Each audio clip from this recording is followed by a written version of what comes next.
에스겔 11장 1절부터 12절까지의 말씀입니다. 제가 가진 성경으로는 구약 성경 1162면에 있습니다. 에스겔 11장 1절부터 12절까지의 말씀 한 절 한 절 교독하시고 마지막 절 12절은 다 함께 합독하도록 하겠습니다. 그때 주의 영이 나를 들어 올려서 여호와의 전 동문 곧 동양 한 문에 이르시기로 보니 그 문에 사람 25명이 있는데 내가 그 중에서 아술의 아들 야하사냐와 브냐의 아들 블라다를 보았으니 그들은 백성의 고관이라.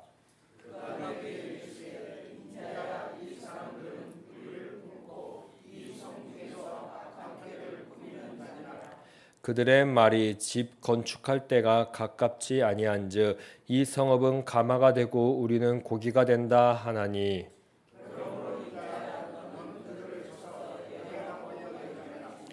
여호와의 영이 내게 임하여 이르시되 너는 말하기를 여호와의 말씀에 이스라엘 족속아 너희가 이렇게 말하였도다. 너희 마음에 일어나는 것을 내가 다 아노라.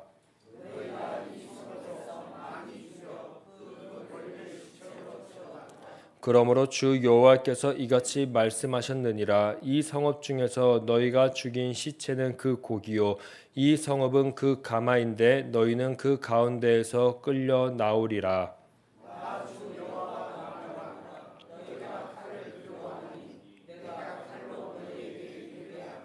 너희를 그 성읍 가운데에서 끌어내어 타국인의 손에 넘겨 너희에게 벌을 내리리니.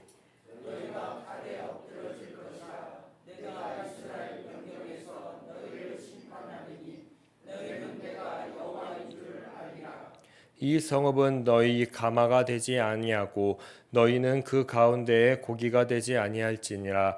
내가 너희를 이스라엘 변경에서 심판하리니 너희는 내가 여호와인 줄을 알리라. 너희가 내 유례를 행하지 아니하며 규례를 지키지 아니하고 너희 사방에 있는 이방인의 규례대로 행하였느니라 하셨다 하라. 아멘. 오늘 찬송했던 것처럼 우리의 삶 가운데 언제나 예수 그리스도를 알기를 원하고 섬기는 저와 우리 되기를 간절히 소망합니다. 그래서 우리 교회가 늘 언제나 주님 앞에 섰을 때 주님께 칭찬받는 그러한 교회 되기를 간절히 다시 한번 소망합니다. 우리는 신앙생활을 하면서 종종 마음속으로 이렇게 말할 때가 있습니다. 주일 예배에 빠지지 않으니까 괜찮아. 기도는 하지만 기도한 만큼 살아가지 않아도 돼. 왜냐하면 우리는 교회를 오래 다녔으니까 괜찮아. 말씀대로 살아가지 못해도 교회에 있으니까 하나님이 지켜주시니까 괜찮아라는 이러한 겉은 괜찮아 보이는 그러한 신앙 말이죠. 그런데 정말 괜찮은 건 맞을까요? 오늘 하나님은 에스겔을 통해 분명하게 경고를 하고 계십니다. 겉은 안전해 보여도 중심이 썩었다면 그것은 죽음인 것을 말이지요. 우리가 기대는 종교적 시스템, 오랜 교회 경력, 직분, 조직 이것들이 하나님의 임재 없이 얼마나 무력할 수 있는지를 에스겔 환상을 통해 오늘도 하나님께서는 보여주고 계십니다. 성전이 있고 예루살렘이 있고 제사가 있어도요. 하나님이 말씀이 떠난 그 자리는 더 이상 거룩한 곳이 아님을 보여줍니다. 즉 심판의 자리가 되고 있음을 우리에게 알라라고 말씀하시지요. 오늘로 치면 교회 건물은 있지만 그 안에 말씀도 회개도 순종도 사랑도 없는 상태와 동일한 것입니다. 본문 1절을 보게 되면요. 에스겔은 성전 동문 앞에서 25명의 지도자들을 오늘 보게 됩니다. 그들은 한때 하나님께 선택받았던 이스라엘 백성의 리더들이었습니다. 그 중에 야하사냐와 블라다는 그 당시에 실질적인 정치 권력자들이었던 것 같습니다. 예레미야 24장과 29장을 보게 되면요. 이들은 바벨론 포로로 끌려간 사람들을 향하여 이렇게 조롱했다라고 이야기를 합니다. 진짜 하나님의 복은 바로 이곳에 있어. 이 예루살렘에 있어. 여기 성전이 있고 우리는 남아있으니 너희보다 우리가 복받은 자다라고 이렇게 조롱하면서 포로로 끌려간 저들은 저주받은 사람이야, 심판받을 거야 라고 계속 말을 했다라고 합니다. 그러나 하나님의 시선은요 전혀 달랐습니다. 2절을 보게 되면 하나님은 그들을 이렇게 진단하십니다. 이 성읍에서 포악한 불의를 행한 자라고 이야기합니다. 악독한 일을 꾀한 자들이라고 오늘 하나님은 고발하십니다. 성전은 있었지만 그들의 마음은 이미 세상의 탐욕과 이방의 질서로 가득 찬 것을 보게 됩니다. 입술로는 하나님을 말했지만 실제 삶은 세상 즉 바벨론처럼 살았던 것을 우리는 짐작해 볼 수 있습니다. 3절에서 이들이 즐겨 사용했던 속담이 등장합니다. 이 성읍은 가마솥이고 우리는 그 안에 고기다라는 이러한 외침 말이죠. 이 속담은 그 당시 유다 사람들의 그 입술에서 자주 사용했던 것으로 보이게 됩니다. 성전이 있는 예루살렘은 단단한 가마솥 같고 우리는 그 안에 보호받은 고기다라는 이 거짓된 안전신화 말이죠. 한번 근데 이 속담을 잘 생각해 보십시오. 가마솥 안에 고기는요 이미 죽은 것입니다. 이미 먹히는 것입니다. 그리고 그 가마솥 안에 고기는요 언젠가 익게 됩니다. 즉 누군가의 입에 잘근잘근 씹히게 되는 것입니다. 결국 끝은 죽음이고 없어지는 것이라는 것이죠. 그 말 속에 이미 심판의 은유가 숨어 있는 것을 이들은 몰랐던 것입니다. 그들은 보호받고 있다고 착각했지만요. 하나님은 7절부터 10절을 통해서 이렇게 말씀하십니다. 너희가 죽인 시체들이 진짜 고기다. 너희는 가마솥 밖으로 끌려나가 국경 밖에서 칼을 맞아 심판받을 것이다 라고 이야기하십니다. 결국 성전은 그들을 지켜주는 방패가 아닙니다. 즉 오히려 그들을 심판받는 장소가 되는 것이 성전이었습니다. 하나님의 말씀이 사라진 성전 더 이상 보호막이 될 수 없음을 우리에게 분명히 보여주고 있습니다. 이 진리는요 오늘날도 동일하게 적용됩니다. 교회 건물, 직분, 모임, 습관적인 종교생활, 하나님의 말씀이 동행하지 않으면요. 그리고 서로 사랑이 아닌 개인의 이득이 자리 잡기 시작하면요. 그곳은 더 이상 은혜의 공간이 아니라 무거운 심판의 자리가 될 수 있음을 말이지요. 하나님은 이제 그들의 진짜 문제를요. 12절에 가서 낱낱이 밝혀주십니다. 한번 이 12절 말씀 다 함께 합독하도록 하겠습니다. 너희는 내가 여호와인 줄을 알리라. 너희가 내 율례를 행하지 아니하며 규례를 지키지 아니하고 너희 사방에 있는 이방의 규례대로 행하였느니라 하셨다 하라. 아멘. 이 구절은 단순한 도덕적 비판이 아닙니다. 이것은 언약 백성으로서 정체성을 철저히 잃었다라는 신학적인 판결입니다. 이스라엘 유례와 균례, 즉 하나님께서 종에서 자유인으로 바꿔주셨고 죽음에서 생명으로 바꿔주셨고 이들을 제사장 나라로 세워주셨습니다. 즉 어떻게 살아가야 되는지를 알려주신 삶의 질서, 이 가치를 이들이 버렸다라는 것입니다. 그리고 이들은 세상 사람들이 따라가는 방식, 이방 민족의 풍습과 철학을 따라서 신앙의 판단 기준으로 삼았다라는 것이죠. 예를 들어 이런 모습이 될 수 있습니다. 말씀이 아니라 계산과 타협으로 날마다 결정하고요. 하나님께 묻기보다는 사람의 눈치를 보며 행동하고요. 믿음보다 현실적인 생존 전략을 따라서 더 살아가기를 소망하고요. 하나님의 방법보다는 세상의 성공 신화에 더 기대서 살아가는 모습들일 것입니다. 그게 바로 오늘 12절의 죄입니다. 오늘날 우리들의 모습이기도 한 것 같습니다. 그렇다면 어떻게 어디서 회복을 찾아야 하는 것일까요? 단순히 주님 잘못했습니다. 이런 감정적인 후회나 죄책감으로는 충분하지 않습니다. 12절 말씀을 다시 한번 곱씹고 묵상해 보십시오.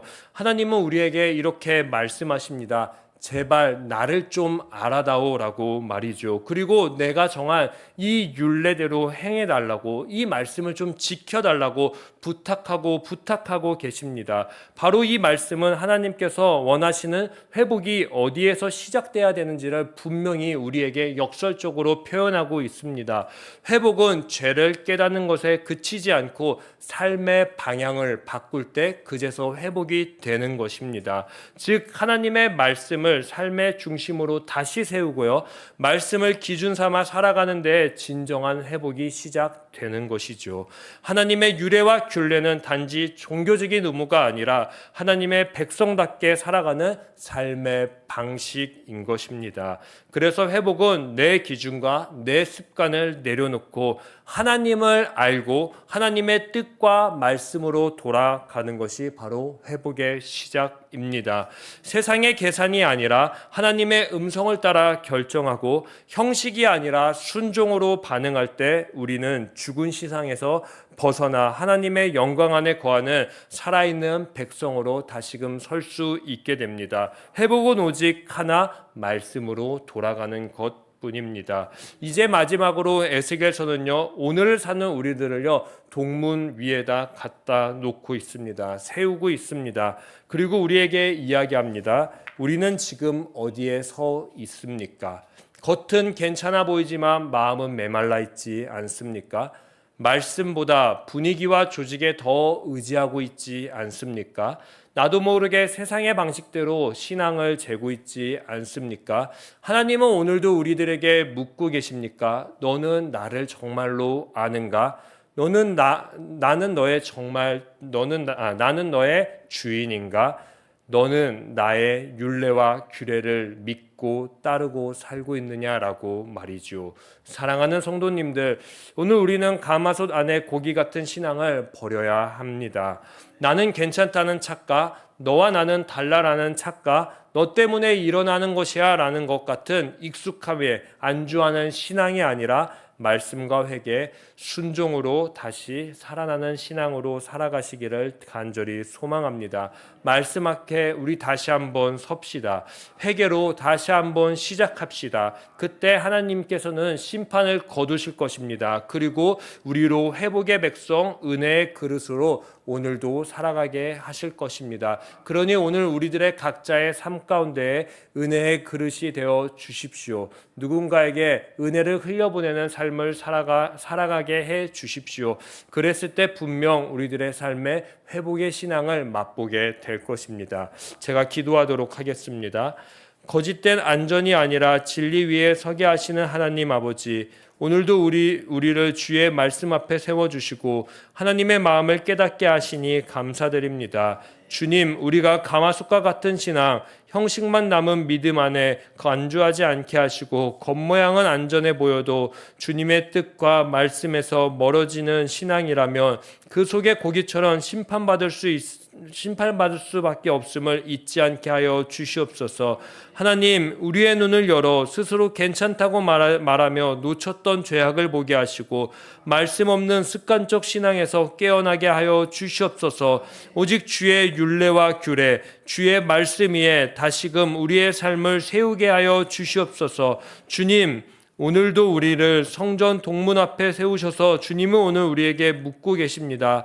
나는 너의 주인인가? 그 물음 앞에 두려움이 아닌 사랑으로 응답하게 하시고 주님만이 나의 주인이십니다라는 이 고백이 우리의 말에 그치지 않고 우리의 삶의 선택 속에서 드러나게 하여 주시옵소서. 우리 시냇가 에셀나무 교회가 하나님의 말씀에 반응하는 그러한 교회 되게 하시고 이 시대 속에서 주님의 영광을 다시금 회복하는 그러한 통로로 살아가는 교회 되게 하여 주시옵소서. 죽은 믿음이 아닌 살아있는 순종으로 주의 나라와 의를 세워가게 하여 주시옵소서. 이 모든 말씀 예수님의 이름으로 기도드립니다. 아멘.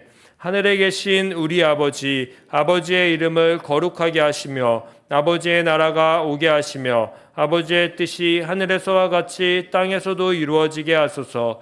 오늘 우리에게 일용할 양식을 주시고 우리가 우리에게 잘못한 사람을 용서하여 준 것 같이 우리 죄를 용서하여 주시고 우리를 시험에 빠지지 않게 하시고 악에서 구하소서.